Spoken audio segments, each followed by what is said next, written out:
Good morning, everyone. I am Annalena Sinas of BSN English 2. So, welcome to our new day of learning. And our topic for today is all about young learners or the children.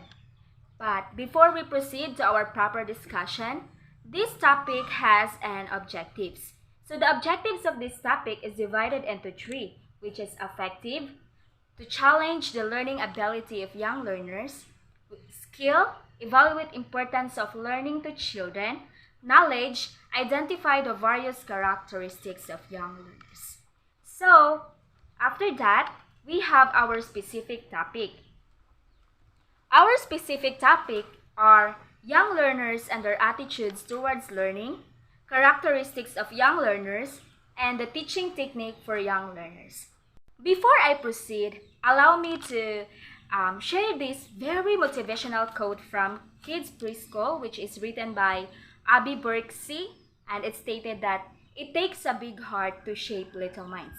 So my understanding about this quote is that children as they are, as a very special kind of behavior, especially in learning.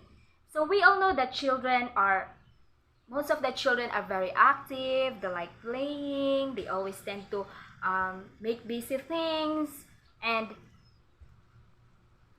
so as a future educator, someday, it's on us, it's in our hand, um, and our generous heart to be a good teacher to them. So we can teach and influence them in a proper and positive way. So to this discussion, let's move on to our today's discussion about young learners, or more specifically as children. So when you say young learners, it comes from our mind that these are children who age 5 to 7 years old up to 11 to 12 years old. So these are children who is kinder up to grade 6. So young learners is a term that is used to refer to children from their first formal schooling. So usually somewhere between 5 to 7 up to 6 to 12 years old. So young learners, by the way, are those children who starts from kinder up to grade 6. So if we say young learners, we all know that they are best described as active, discovery, curious about something, always asking questions about things that are running on their mind that makes them very curious. So that's young learners to be defined. I will explain to you what is young learner really are. And let us know their attitudes towards learning. So each of us has a very unique way of how the way we behave in achieving our learning, how the way we behave in school, something like that. So an adult, an adolescent, and a children, they are very different from each other and the way how they learn.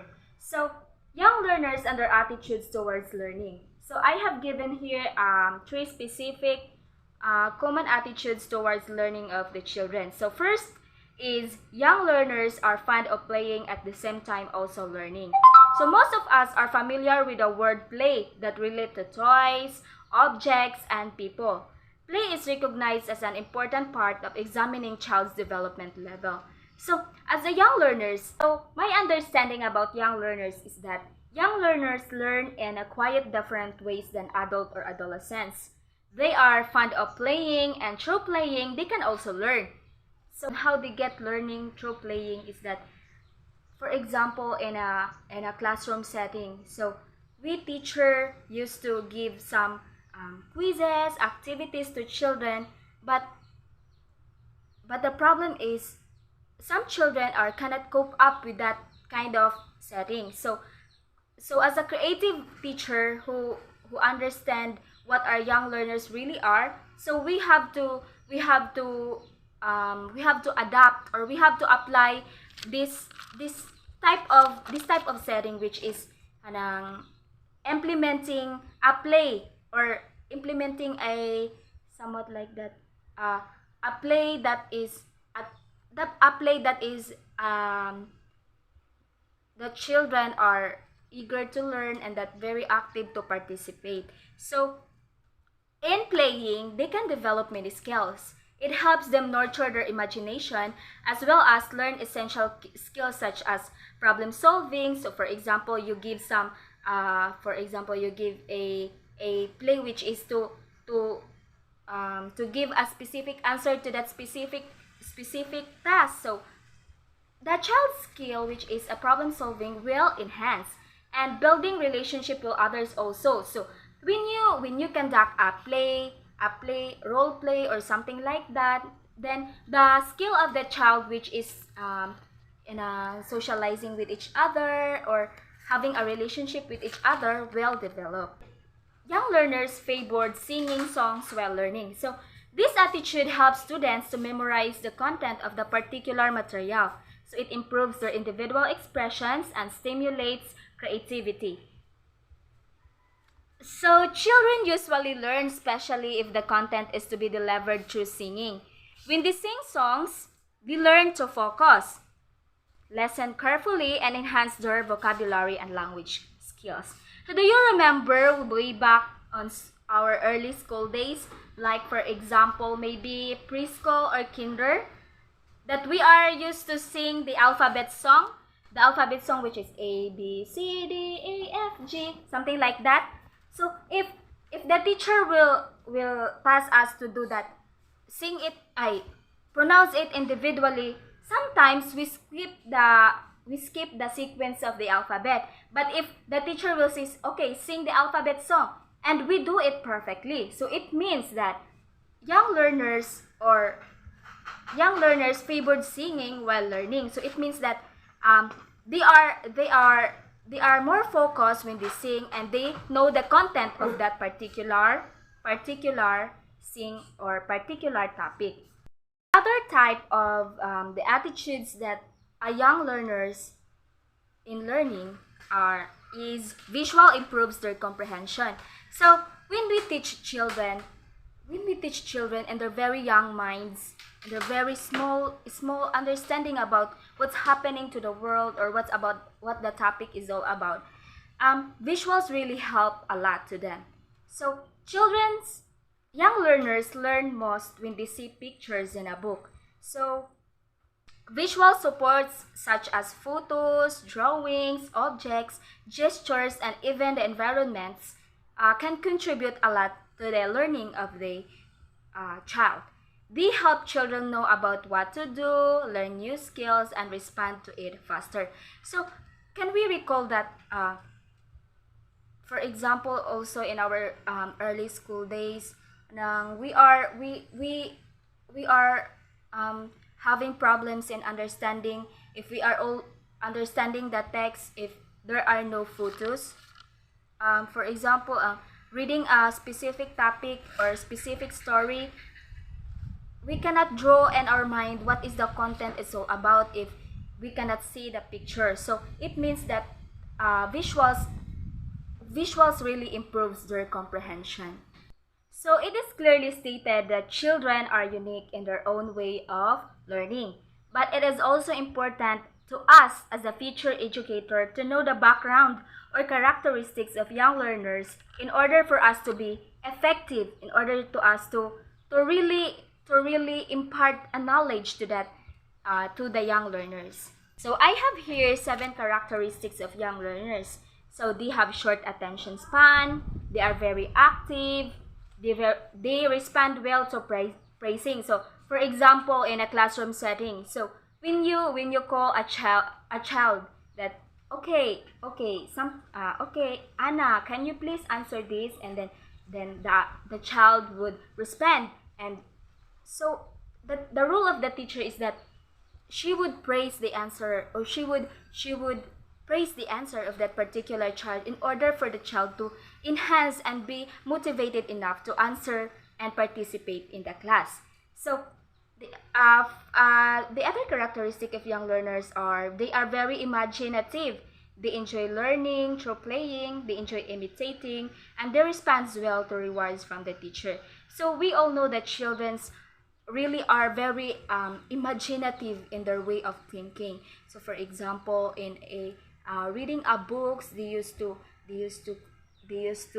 ask questions that, do princess and prince exist? though unicorns exist, something like that. So they have very imaginative minds. So it's us teacher to fulfill their the lack of their understanding about that specific topic or specific questions they are going to ask for us. So as a teacher or as a future educator, it is important to do our best to understand and know our students. Teachers should be responsible enough in imparting knowledge and good values in order for them to be a better human being. So the teacher has a very big part of, or has a very important role in the children's in the children's journey of learning. So the teacher is responsible enough in imparting the good deeds, knowledge, especially teaching them how to behave, teaching them how to be a good example in the society. So the last topic we had is for us teachers to be ready and prepared to our journey as an educator. We need to know that several teaching techniques for young learners. So this teaching technique to young learners will help you as a future educator to be creative enough to be an effective teacher, So in another way, a teacher should be creative enough in handling the learning to young learners. So some teaching techniques to young learners are very common to us. So in order to be an effective teacher to young learner, he or she should know these teaching methods. Number 1 is turn lessons into songs, as what we have discussed earlier. Number 2, create visual diagrams, also stated in my report and tackled earlier. Repeat previous lessons in every class. So in order for us to refresh the comprehension of a child's mind, we should apply this repeat previous lessons in every class, so that the ideas that we have teach them yesterday or on the other day will be refreshing on their minds for the discussions of the next day. So number 4, provide study sessions with games. So as what I have said earlier, that in order to be an effective teacher, most especially if you teach children age 5 to 7 up to 11 to 12 years old, that they are very what is that, their attention span is very low. So we should always provide study sessions with games in order for them to be entertained and not feeling bored. The last teaching technique to young learners that is very effective in a classroom setting that a teacher should apply is that punch dialogue throughout the class. So when in a class, a teacher should ask questions to her students. For example, asking the students if they are okay. Like for example, okay class, how are you today? Did you finish your homework? Or are you okay to be in the school? Are you happy to spend your time in school? Or something like that. So this way of teaching young learners will develop a relationship between a teacher and a student. So this is the end of my discussion, and I am hoping that you understand the whole coverage of my report. So thank you so much guys for listening. God bless.